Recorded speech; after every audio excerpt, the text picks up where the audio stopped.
Raghava constructions కి ఎలాంటి mining కార్యకలాపాలు లేవని, కొత్వాల్గూడ అక్రమ మైనింగ్ తో తమ కుటుంబానికి సంబంధం లేదన్న మంత్రి పొంగిరెడ్డి వ్యాఖ్యలకు కౌంటర్ ఇచ్చారు హరీష్ రావు.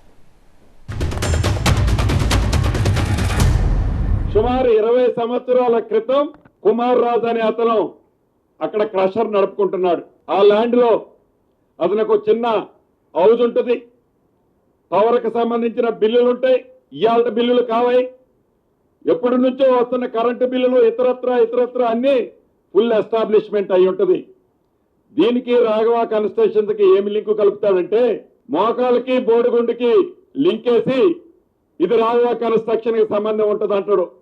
ఈ ప్రభుత్వంలో ఉన్న మంత్రికి సంబంధించిన కుటుంబ కంపెనీ అంటాడు. ఆ మెటల్ కి సంబంధించిన సేన్రైజ్ అనేది హెచ్ఆర్డిసిఎల్ ఏవైతే రేడియల్ రోడ్లు ఫార్మేషన్ చేసే డిపార్ట్మెంట్లు వాళ్ళకి లెటర్ రాస్తారు. వాళ్ళు 2,77,00,000 కడతారు. మళ్ళీ 2 కోట్లకు నిన్ననో మొన్ననో మళ్ళీ కట్టినట్టున్నారు. అంటే రాఘవ కన్స్ట్రక్షన్ కి ఈ క్రషర్ కి సంబంధం ఏంది? క్రషర్ ఉన్న ప్రదేశం మొదటి నుంచి తిరుమల ఇండస్ట్రీ మెటల్ ఇండస్ట్రీ వాళ్ళది అనేది చాలా స్పష్టంగా ఓల్డ్ డాక్యుమెంట్ ఉంది.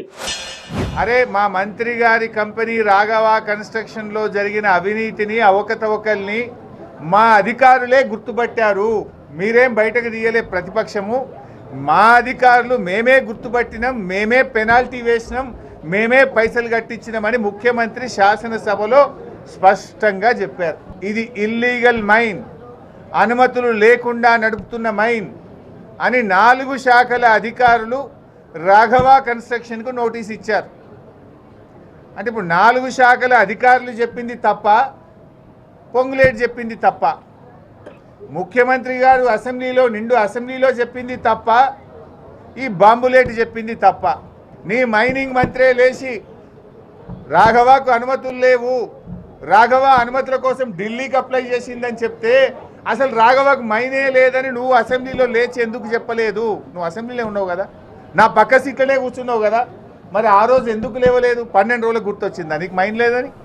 ఇదంతా బుకాయించే ప్రయత్నం.